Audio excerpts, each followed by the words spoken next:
So welcome everyone. Today I was thinking about this session and how important it is to share the information, and I kept on coming up with the same word, and that was opportunity. And I was thinking about this session and I wanted to say something to you guys who have zoomed in, and the only word that kept on coming round and around was opportunity.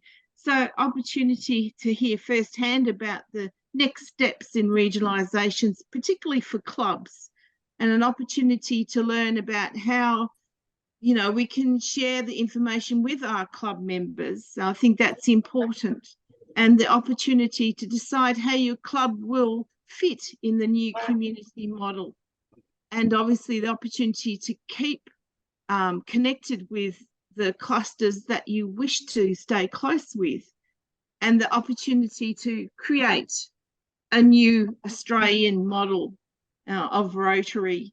And that's by electing the regional councils, which the club members get that opportunity. So I guess what we're saying is let's take on that opportunity. And I'll introduce Colin Byron. He's our DGE. Most people are well aware of Colin, and he has most information about regionalisation. It has become the role of the DGE to be the conduit between regionalisation and the clubs. So he has a lot of information and he gets updated regularly, so we can ask him lots of questions, and if he doesn't know the answers, he most certainly can find out. So over to you, Colin. Great. Thanks, Linda. And it's a great opportunity. I'm really pleased that we're able to get as many presidents as we can for the district, because we are now entering the pilot phase of regionalisation. You've hopefully in your club you may have talked about it, you may have got some information, but we are going into a process, and there's two key processes. One that's about to kick off, and that's about forming communities. So again, we're moving from basically a cluster of clubs into a community, and we'll explain what that is. But as presidents, you will be the conduit to your club in terms of completing the process. So can I just get a show of hands? You should have received an email from the regionalisation team on Wednesday the 20th. So we're really into real time now. So if you haven't, the president and your secretary should have received the same correspondence, and it's basically taking you through the process or the next steps. And I'm going to go through it with you so that okay, so we'll spend the time, and I know we're going to time box because this is important, but we'll just go through that part of the process. In October, the presidents will be involved in voting for some of the members of the regional council, but we're going to put that aside. We may do another session on that as we get closer into later October when that happens.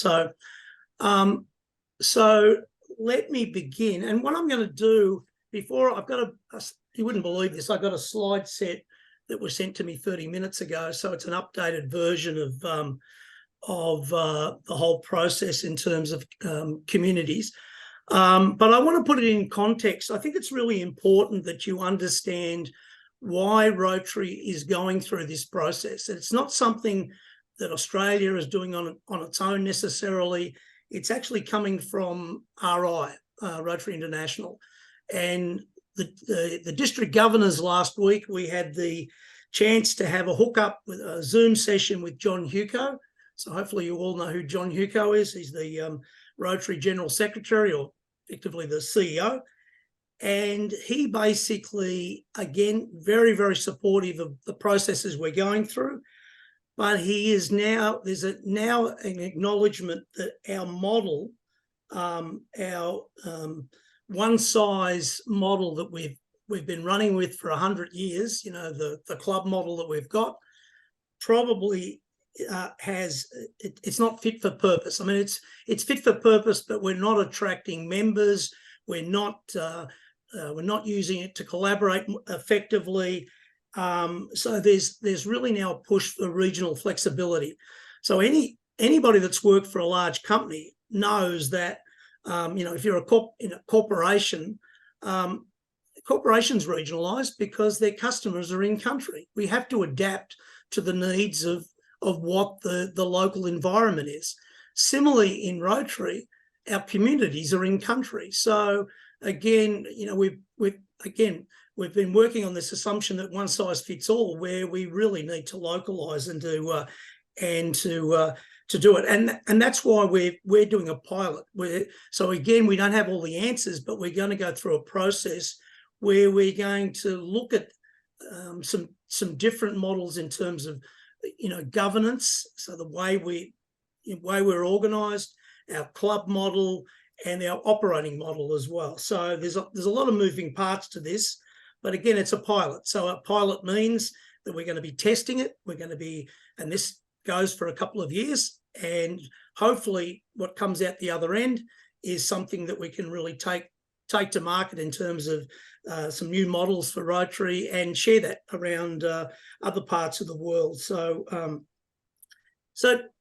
it's important to understand the reason why we're doing this. So how many people here, and you should all know the answer, how many Rotarians are there in the world? We all quote this.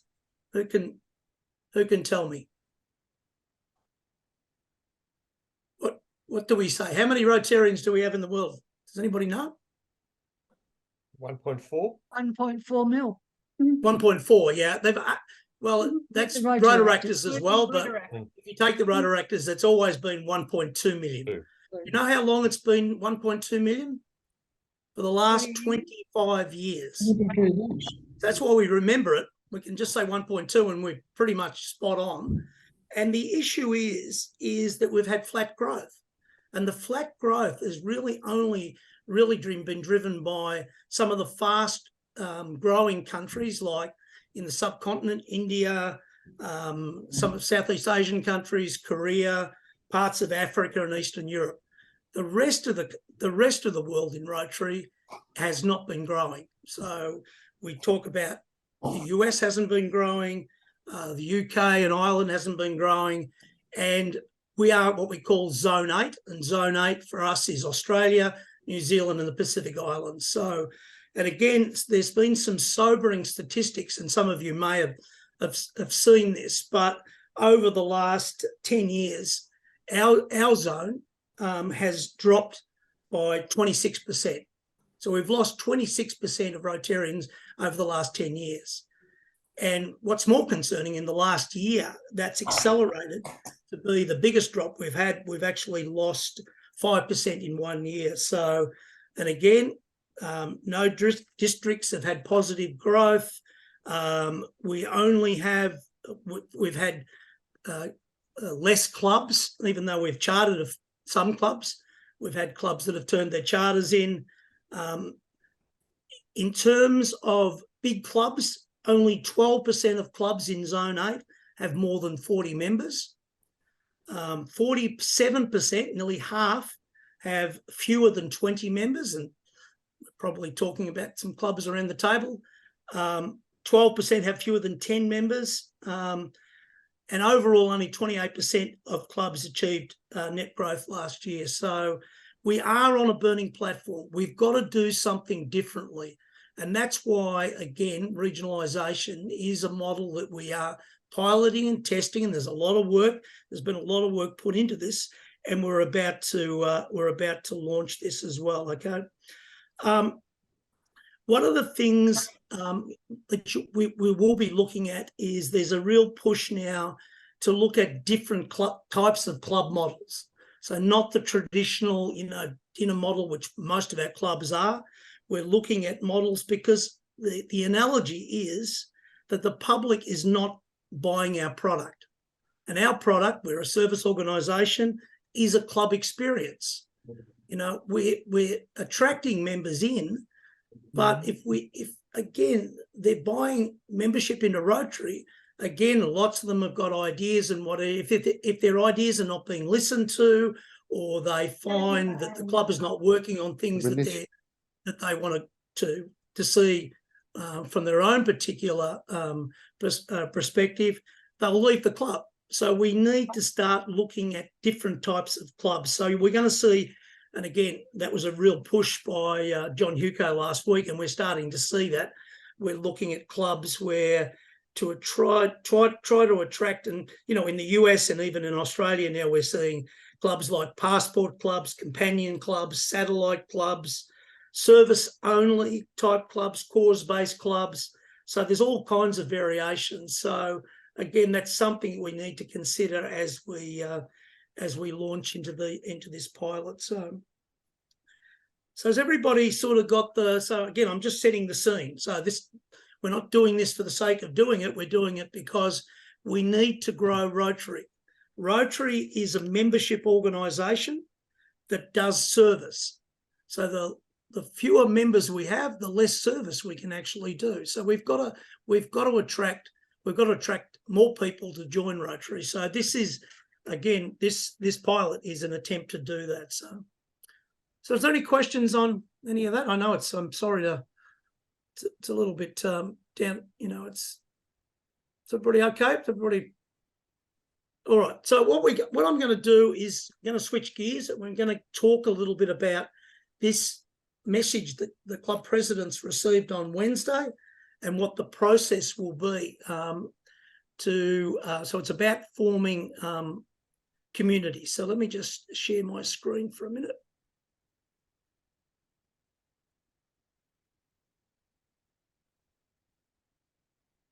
Does everybody see that? So let me just put it on full screen.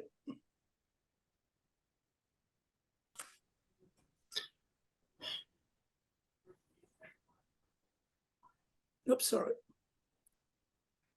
Okay, so this is specifically written for the work we're going to be doing to complete these forming Rotary community groups. Okay, so again, I'm not going to. This is what we're going to be covering. So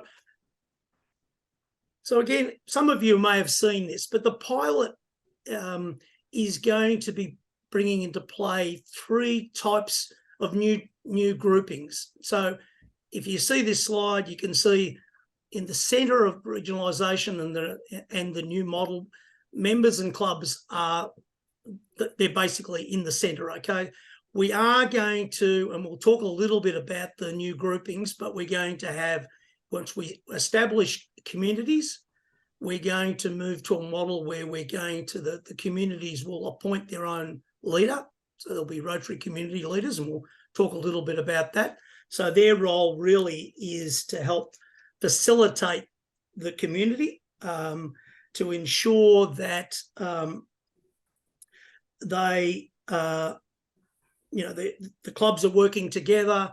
They're providing the right level of support, which will come from these, what we call the Rotary specialists. Sorry, I should have started at the top of the circle above is the change in governance structure. So we're moving to a regional council. And again, I'm not going to spend a lot of time on that, but the regional council will be the new governance model. It will be the leadership organisation for Zone 8. And it again will help in terms of enable the zone to grow Rotary, speak with one voice. In fact, if I put all this, it'll talk about they'll be to grow Rotary. You've heard this concept that rather than having district governors, we've got 20-something district governors, we're going to have one voice, which will make it easier to work with government, with partnerships, with our public image. We'll have again, focusing on larger projects, we can have greater impact. Greater impact will drive more people interested in joining Rotary. And also, one of the other things that we want to do is take away some of the duplication. So many clubs, there's a lot of administration that really is redundant. We should be looking at newer technologies, helping clubs to focus on what they should be doing, and that is service. The community leaders, as I said before, they facilitate the collaboration. They're about increasing community impact. So again, rather than having individual clubs working on their own, the whole idea is getting clubs into communities. We can focus on doing proper community assessments. We can focus on the projects that the community really wants Rotary to work on, which will increase community impact, and then hopefully again increase opportunities for new members to join Rotary. And the other area that will also be happening is what we call Rotary specialists. So again, this is going to be done not necessarily just we have them at district level, but we don't have enough. They're going to be supported and sourced from a regional structure. I mean, they're going to be localised, but they will be in various areas. So we could be, have specialists not having, for example, in insurance. So rather than having insurance specialists for every district, we should be able to basically, bring those together. Rotary programs, membership, obviously public image. I don't know how many times that clubs have been told that we've got the wrong we're using the wrong Rotary wheels and stuff. These are great opportunities to centralise and get centralised expertise to be able to help clubs as well. So that's the way the organisation will ultimately work out in terms of, and again, everything. The members and the clubs are the central group.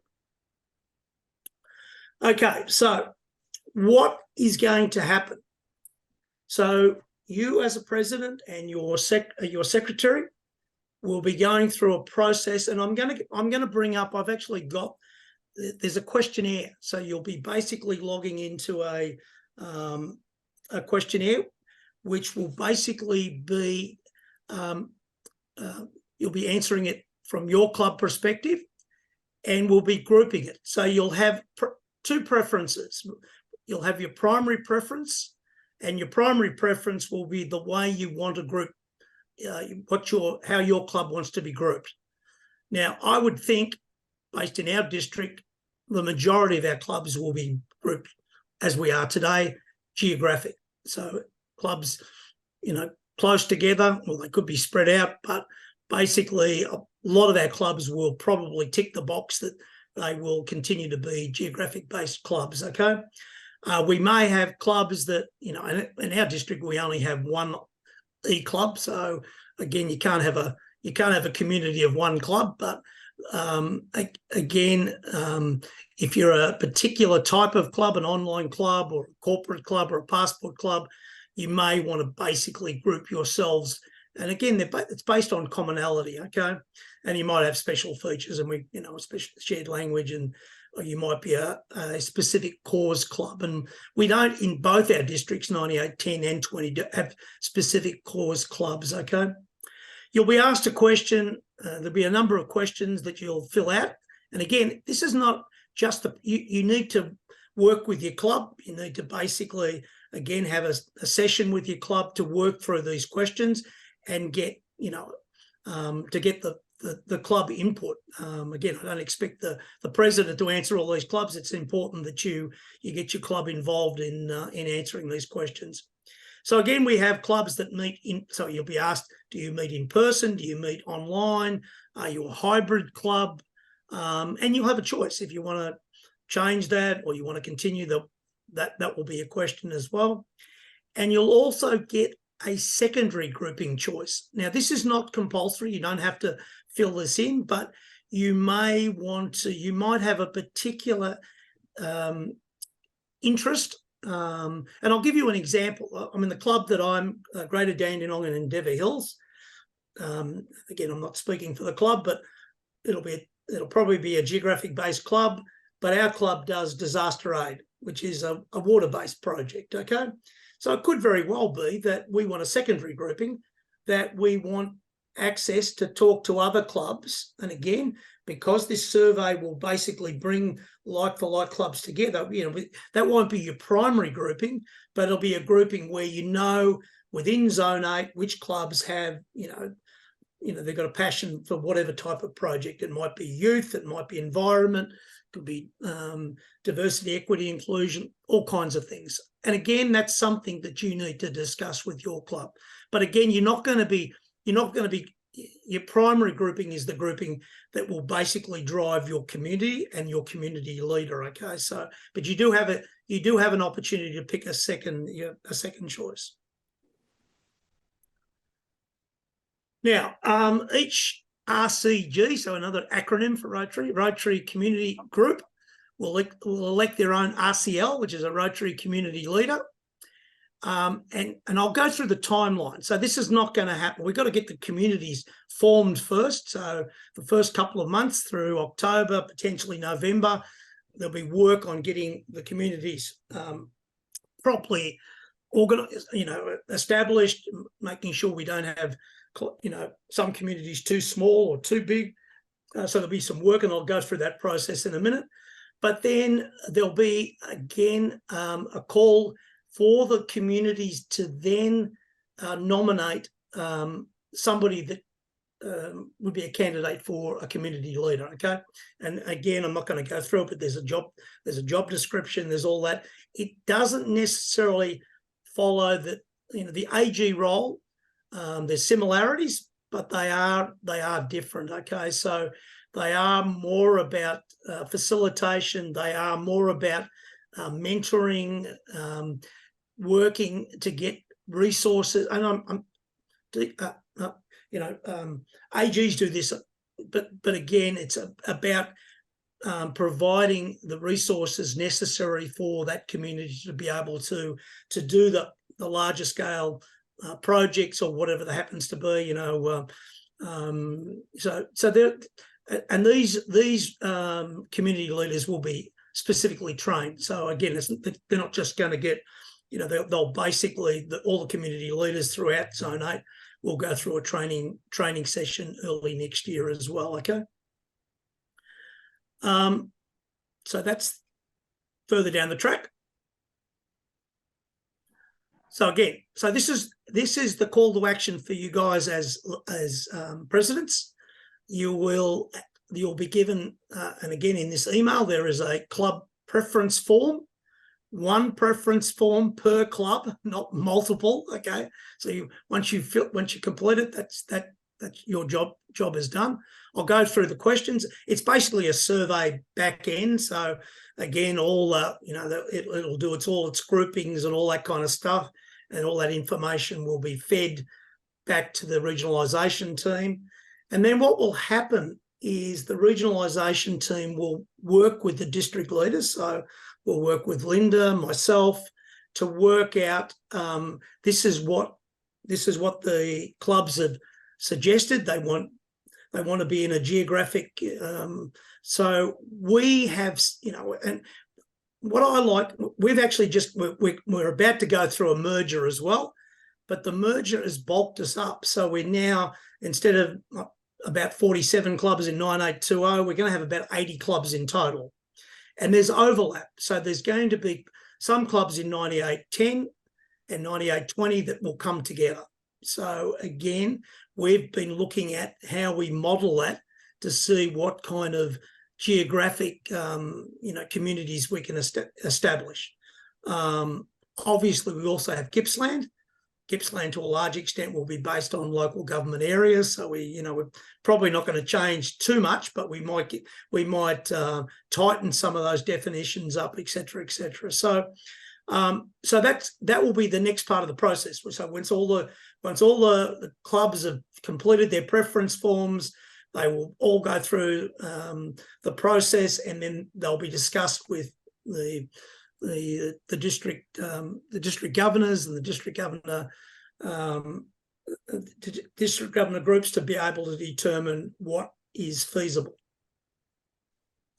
Okay, so again, each club president or secretary has to complete one club preference form on behalf of their club.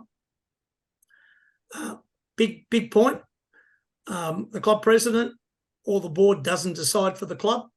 So it's really, you need to find some time to dedicate to one of your meetings.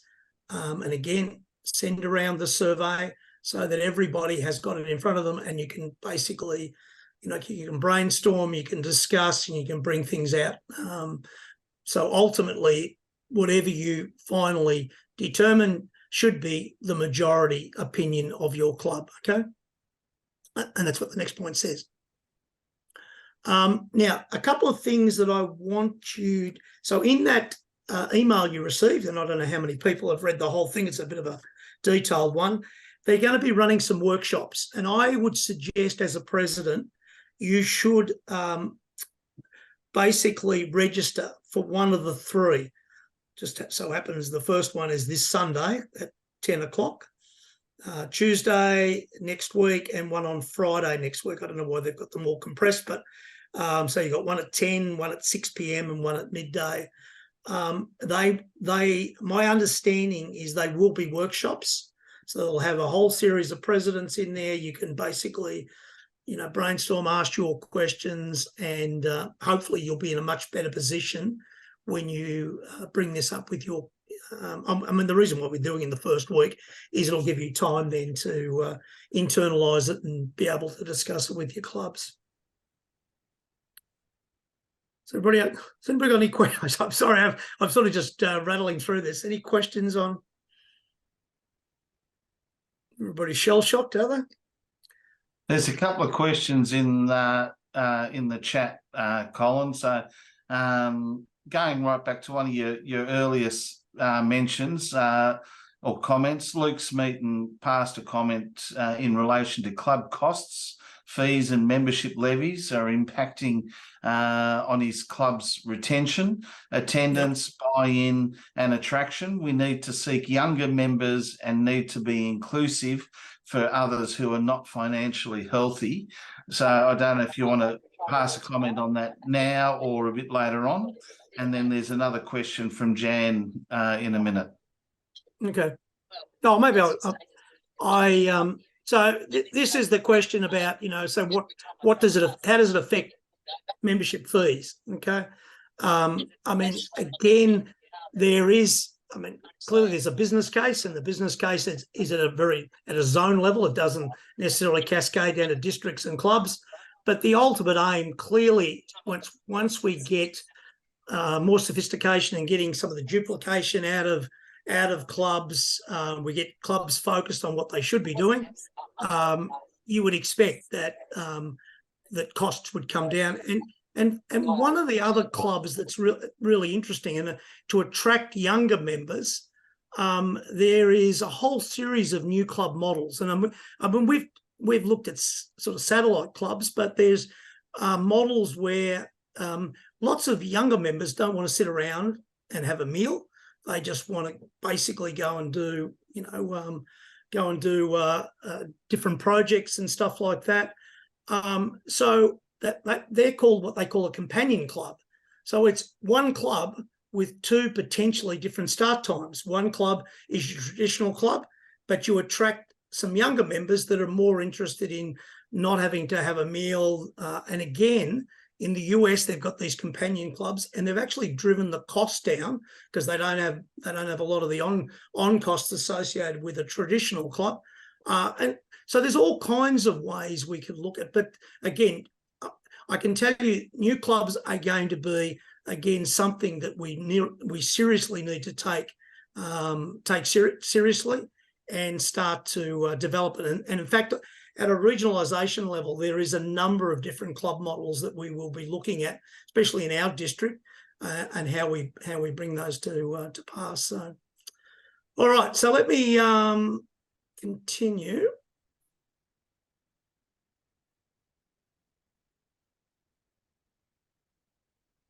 So what happens once and again, I'll come to the timeline in a minute. So once we've got these community groups together, what will happen then is obviously it could be 10 clubs, or it could be 11 clubs, or it could, whatever the number is, then clearly they need to come together. They need to start to look at, what is it they want to do. And again, I understand, right? And this is about collaboration. And even in our clusters today, we have some clubs that want to do things on their own, other clubs want, and we're much better over the last few years of being able to do cluster type projects, bringing, I mean, you know, down on the peninsula, they're doing some fantastic stuff, right across in Gippsland, wherever.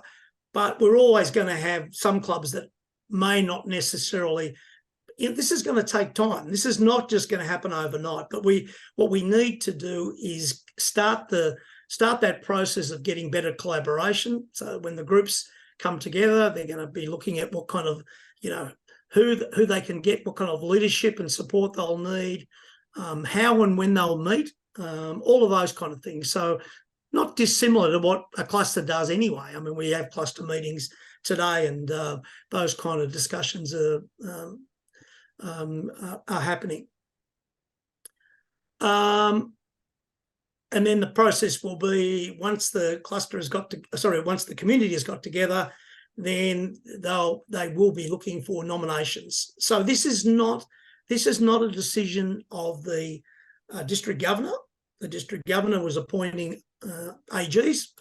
The communities will be looking for nominations to take on these community leader roles. Okay, and then there'll be a voting. So if you've got 10 clubs, you've got to get, basically, again, it'll be a preferential vote. And if you've got 2 candidates, I mean, you might only have 1 candidate. Everybody needs to agree, obviously, but if you've got a couple of candidates, there'll be a voting process. Okay, just a couple of, and you may have seen this and you may not be able to read this very clearly, but these are some frequently asked questions, and this may answer some questions that some of you may have. So first question is there a minimum or maximum number of clubs in each Rotary community group? So the answer is no, because it depends. There's going to be exceptions. So in Gippsland, given that they have local government areas, they could basically have a community group of maybe 6 or 7 clubs. But in a metro area, they couldn't be anywhere between 12. Now, I don't like the 25 as you're not going to get too many people putting their hands up to be a community leader for 25 clubs. It doesn't mean they have to go and visit every club, but you know, that would be a big community. We've done some modelling in and again, for the merger, we're looking based on metro communities of about 12 to 14 clubs. So we're not, you know, we're just above the, you know, 12 doesn't necessarily have to be the minimum, but it's about, that's probably be the average, which I think is, you know, and I know some of you are in clusters smaller than that. 9810 has a completely different concept of clusters. They only have, because they're such a small geographic district, they only have 4 or 5 clubs per AG, so they're going to find this a little bit difficult. Okay. Is my club going to, if my club becomes part of a larger Rotary community group, will you get less support? Well, the theory is, well, it's definitely no, because we're trying to enhance the support. There's more collaboration. We're going to be sharing best practices. We have clubs that are very strong, for example, in youth projects. So they may take the lead and work with the rest of the community to develop skills in that. We might have some that do, you know, they might be working in the real, you know, the communities in terms of homelessness or whatever. I mean, that may become a community project, but you've got, again, you don't reinvent the wheel. You look at what you've got in your community to see what you've got and take advantage of the bigger groups, the larger groups, okay? So what if your club doesn't want to join a Rotary community group? Well, I'm sorry, it's bad luck, because every club will ultimately end up in a community group, because it won't work if, you know, you can't have a group of 1, okay? Now, you can, in the survey, you can, if you've got some neighbouring clubs that you've already built a relationship with, you can put that in your survey. There'll be say I want to be next to club, you know, ABC, and you know, whatever it happens to be. So it will allow you to put that in, and that will be taken into consideration as well. Okay. And we do have some clubs that may be close to another district, especially not so much 9820, but 9810. They may say that we want to actually get closer to clubs in our neighbouring district. So they'll still be in our district, but they may have a community leader coming out of another district. Okay. Last question. What if my club doesn't want to change the group cluster area they're in now? Again, you can group them, put on your preference. So there's no, this thing is not, when you're not forced into it, basically you can answer it. And this is the importance of talking to your club members as well. Okay. And then ultimately, what happens do we still have district governors? Well, we do through the pilot. So we will be working collaboratively. So the district governor will still be the Rotary International representative. My role as district governor-elect, we're leading, because our year next year will be the year that this will really kick off. Okay, so that's why I'm spending quite a bit of, I'm representing every meeting I have. I'm representing our district or districts to ensure that we are heard. And again, this is a pilot, so we're testing, and it's not set in concrete. So it's important that that everybody understands that. Okay. Now the timeline. The timeline is, again, we're having the meetings. So you've got your online workshops over the next week. My suggestion is for every president to sign up for one of those, because I think those workshops will be very useful. We also have a group of specialists, what we call Regionalisation District Reps, this RDR, it's another acronym. So we've selected a group of 7 Rotarians from both our districts that will, again, their job is not to go and present this again in your club, but they will be. So again, I'm your first port of call. If you've got any questions, then feel free to email me or call me or whatever you want to do. But we have Marie McPherson, a lot of you probably know, in Traralgon Central. She's actually the chair of the RDR, so she's leading this group. We've got Susan Caldwell from Frankston, Keith Hopkins from Frankston North, and we've got also Rob Cook from Somerville Tyabb as well. So we've got 4 from our district. But again, they will direct you. They'll provide you with any resource. They're not necessarily the experts. Again, we're all going through this together somewhat, but I'll be your port of call. If you've got any questions or you want me to, if you've got any concerns or issues, then please let me know. Okay.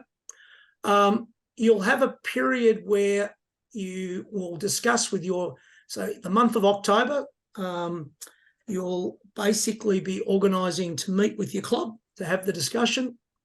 Now, the club survey will close on the 29th of October. So you've effectively got about 5 weeks. Okay, so hopefully plenty of time. But that's the date that has been put on the survey. What will happen in November then will be, so from October, district leadership, the regionalisation team will start to see the results. We will then start to look at some draft groupings to see whether these communities make sense or they need to be changed a little bit or whatever. And that will, again, that's not going to be necessarily straightforward, but the whole idea is they will be finalised towards the end of November. And again, your first preference will be, as much as possible, will be used as the grouping that you'll be put into.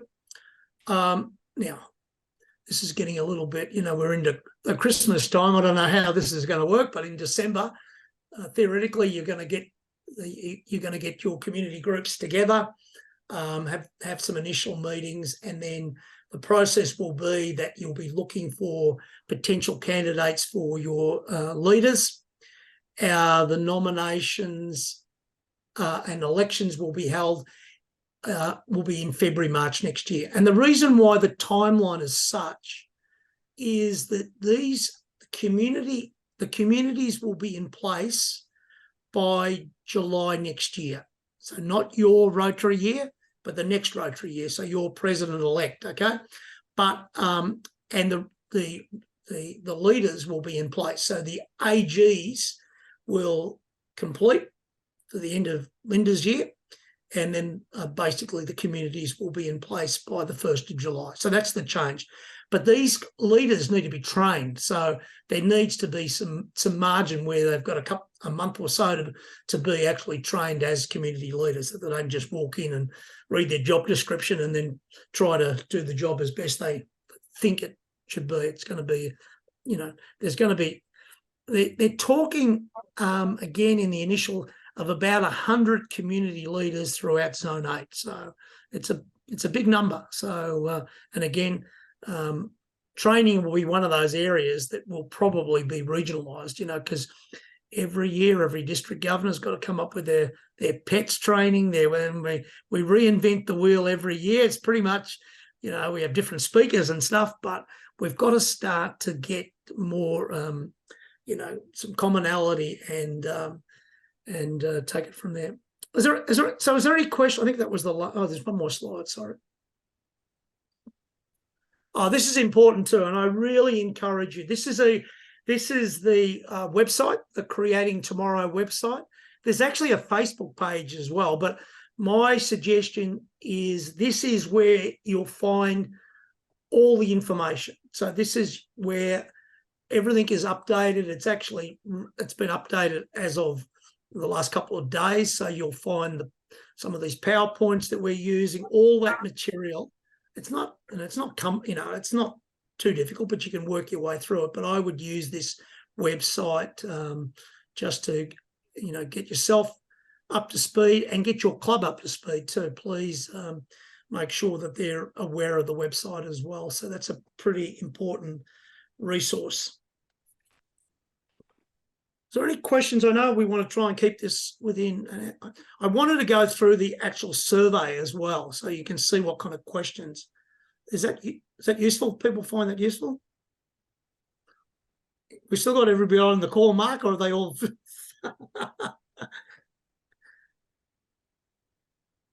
Sorry, everything's going good. I'm just keeping an eye on the chat for you, so it's all good. Good. Colin, Luke Smeaton, president Yes, Luke. Yeah. At Rotary Bairnsdale. Yeah, look, it does make sense. It's flattening everything, making it more, I suppose, more organic in terms of matching clubs that are like for like, and creates more opportunities. So, Yeah, you've got to, at the end of the day, the most important, and everybody doesn't like change, but we have to change. Rotary has to change to be able to continue to, to get the foundation. We just need more members. We need more impactful projects. We need to start to look at the model we've currently got, and we need to change. So it's and I know a lot of people don't like change, but this is what. But I think we can work through this. I think it's a pilot. Just understand, and please, as a president, sell the positives. Okay, we can all look at the negatives of change, but it's about handing over. Hopefully our club, and hopefully we'll be able to grow clubs going forward. So, Colin, quick question: the RCLs, how long are they appointed for once elected? Question, Bert. So this is where I'll have to grab my job description. I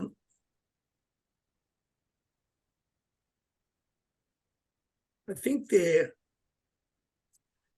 I'm pretty sure they're 2 years, Peter. Yeah, so that's similar to the AG. So most of the it's a 2-year. Most of the roles on the regionalisation the council are 2-year tenures, given that the fact that people don't want to be, so. But you'll find the position descriptions on the website as well. Okay, so. Yep. Thank you. No problem. On the question I saw Jan had, how many years will there be district governors? Look, districts will be in place for the next 2 years. No, there's been no decision. I mean, again, we don't know. We're going to have a fallback position. Maybe the pilot will not, give us the results that we want. We need a fallback position. So there has been no discussion about districts, and so we'll be working. So my role will be working very closely with the community leaders and the regional specialists, etc., because at the end of the day, we want to grow the clubs. We want the clubs to be the centre of the universe for this. So yeah. All right. So let me just quickly share my others. Sorry, Colin. The only Yep. reason I asked that question was that everything I'd heard right from the word go was that, like Peter's year, which will be 25, 26, 26, 27, would be the last year of district governors. So when you threw that back up, I thought, wait a minute, has there been a change that I haven't seen? That was all. No, there hasn't been any. And in fact, they've delayed the process for the DGND the following year. But it has been pushed back, but it's still potentially scheduled as well. Okay, so everything's conditional on how this works. Okay, sorry guys, I'm just try and bring this other. Let me just pull this down for a minute.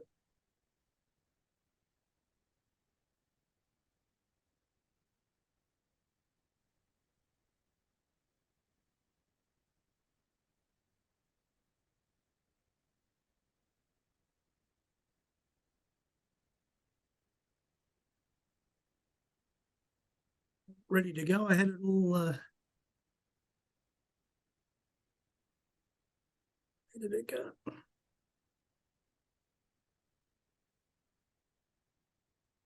Oh, here we go. Let me just bring this up.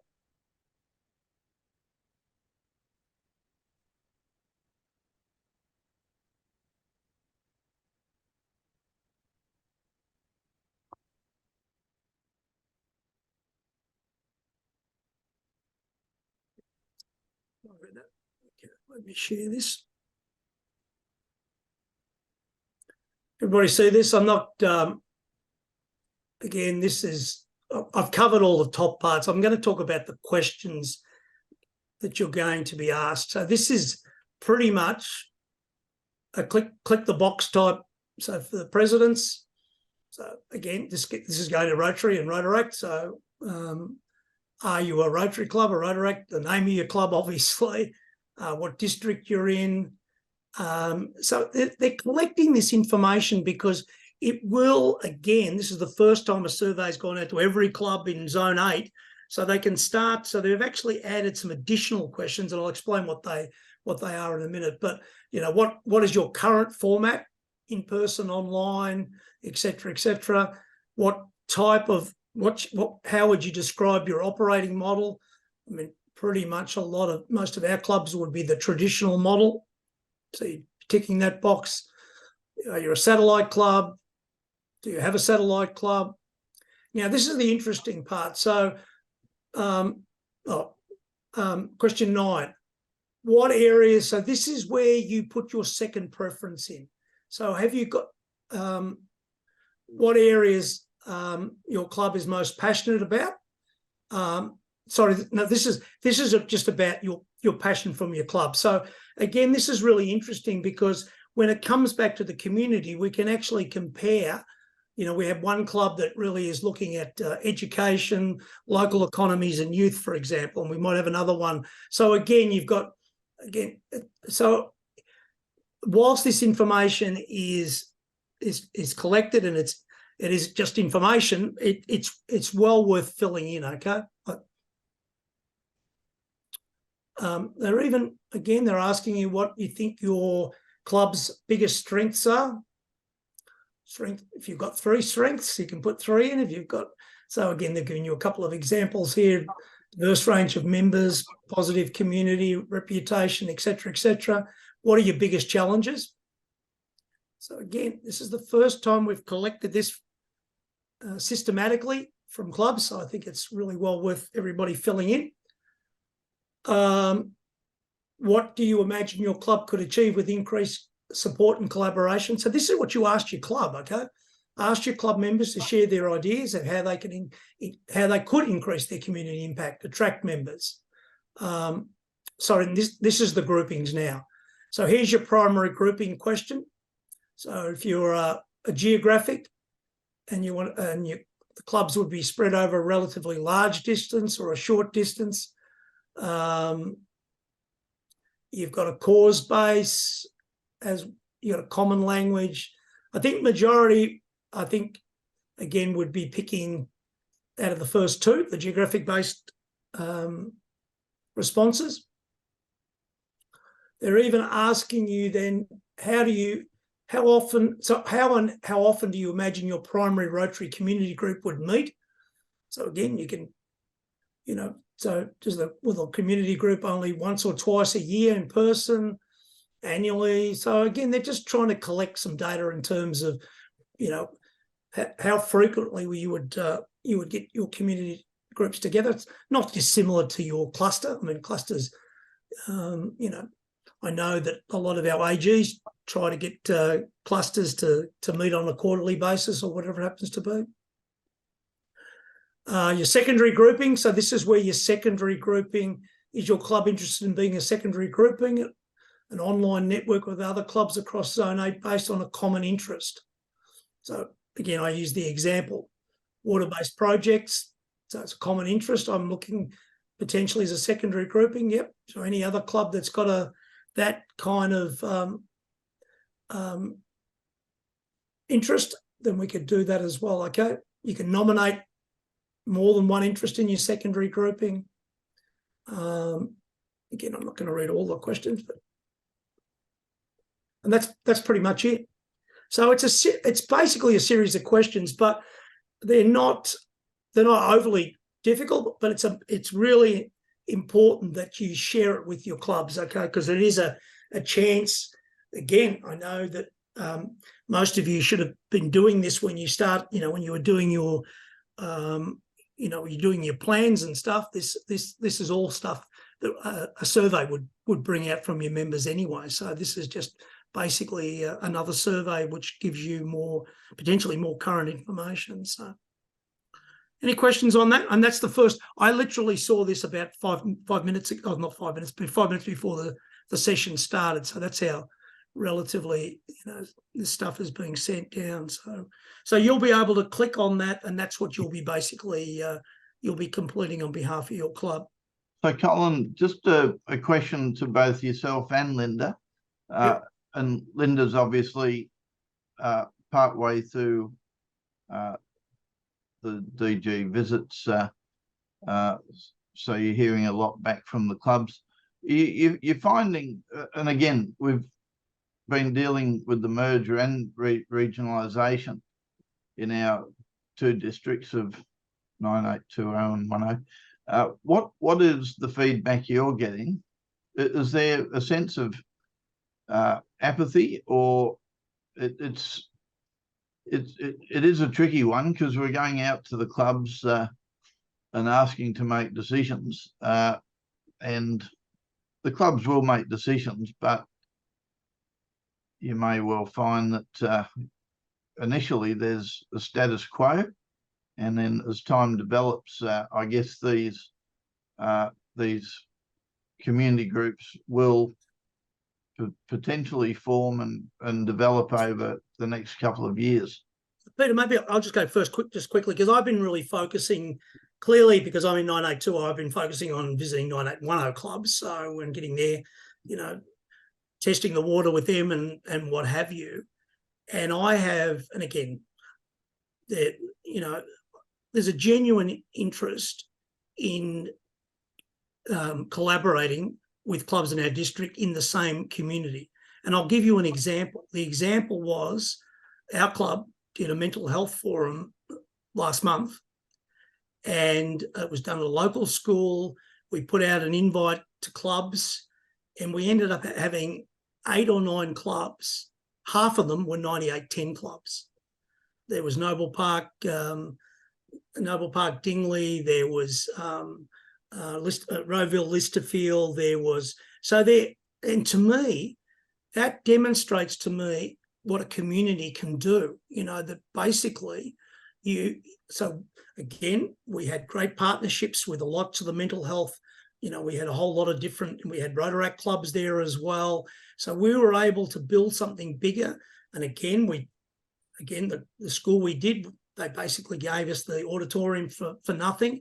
And there's now flow back, you know, so I can see that if we get our communities, and again, I think that the metro clubs from 9810 have finally said, finally, we've got rid of this invisible district line where, especially around, you know, the Dandenong area, you know, those kind of areas, and some of the peninsula, you know, right along the bay there, that we can work together. And I think and again, they're not just telling me because I'm new to it, but I'm getting a genuine sense that they think them. Now, they didn't answer the question on regionalisation because it was still, but from at least a merger, they can see by us bulking up in terms of clubs and and more members, we've got a chance to do bigger community type projects. So, I don't know about you, Linda. You've done a lot of club visits. So.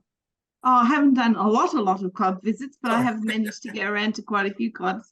But I feel that I've been involved with our clubs now for quite a few years, and I get the feeling that the groundwork that we've been doing with our past and current AGs, focusing on clusters and getting clusters to work together, has laid down a lot of that groundwork. There is already, you look at the East Gippsland area where they all work together and they socialise together, they support each other. It is great to see that work and the power of them working together is amazing. So I guess that's the sort of vibe that I feel that the community will have, that they'll actually feel empowered and have a lot more ability to do more in their communities. I think also the interesting thing is that idea of a second grouping, and I think a lot of people have forgotten that we've got very good neighbours in New Zealand and the Pacific Islands. So you can imagine if we had a focus in Fiji, and I know there's lots of clubs that do work in Fiji, that you can then connect into that second area and work with Fijian clubs. How exciting would that be? Imagine gathering together and having, a conference between those groups. It would be absolutely amazing. So I just see that we've already got the groundwork done with the work we've done in clusters. And I feel that there's opportunities, for instance, a Latrobe Valley grouping, because there's so much commonality of those clubs working in their communities. So, and like the Peninsula cluster is just amazing. They do so much work already. So, I can see an opportunity for clubs to decide who's going to be their person to lead their cluster or their community group. It's quite exciting, quite powerful. Thank you. That's helpful. I just saw Di's got a question. Will there be AGs as well as Rotary community leaders? No. Basically, the AGs will run till the end of this year, and then the community leaders will. Now, there's going to be AGs that will be community leaders, and but the whole model is that once the community structure is in place, the community leaders will be running it. So effectively for 24-25, it'll be community leaders, not AGs. And that's right across the board. There's no exception to that. Okay. And can I say those community leaders are going to get amazing training. They're sort of going to get all the benefits, all the years that they put into district governor training. They're going to empower those community leaders and give them great learning opportunities. So they'll be like mini district governors.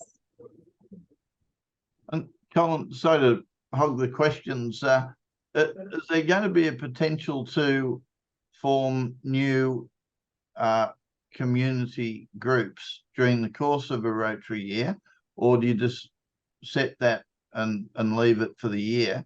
And I think you said, is it there a maximum of 2, or could you have multiple community groups that a club is a member of? And then I guess you've got to have a community leader for each one of those communities. No, there's one community leader per community. Yes. So your primary preference will be where your club, that's the community. So the second one will be you'll get information on the second one. You'll be able to, the Fiji example. You won't be basically. So there won't be. There won't be a community leader for that kind of. Can a club join or leave a community during the course of a year, or do you sort of set and forget for the next 12 months? Good question. I don't think they've evolved it. I think there'll be room for change. The dynamics will change. There's some clubs that want to, so I think there'll be some kind of a process at some stage, but there's nothing yet. I think they just want to get the communities up and running to start with. But Peter, I'm pretty sure that's a question that's, But I think that the point you made is you're a member of a primary community group. Yep. That will be headed up by your community leader, and that's probably going to be hopefully locked in for whatever period, a year or 2, and then but there might be some other meandering with the community groups, and I'm sure there'll be small groups formed during the course of a year based on projects. Or if regionalisation takes off and we get new clubs, those clubs have to go into communities as well. So there's going to be some, hopefully there'll be some additional clubs that we can, so that all that process needs to, it's basically work in progress at the moment. So, yeah. I'm very conscious of the time because we did promise this was going to be sharp and finish on time. And so we're coming up to just after 7. If there are any more questions, very happy to take them. I'm happy to take them offline too. If you just want to send me an email or whatever, I'm not, again, and I'm here to help any club if you need assistance, just as anybody on the team is. But I think it's pretty exciting. I like change, but and I think we've got to change. We've got to change Rotary, and I think it's changing for the positive. So that's what we've got to get back to our club and our club members. This is not, I think there's people have been, clubs are just engaging a little bit now with regionalisation, but this is going to be the future. So at least for the pilot anyway. So. Okay, well, thank you, everyone. Now we have recorded this, so it will be available. I would suggest that you do take up Colin's suggestion and try and get into one of those sessions. There will be a lot of information shared in those sessions, and I think that worthwhile. All the more information you have, the better you can share with your clubs, and they're the important people that they've got an understanding of where we're heading. So thank you, everyone. Have a great weekend.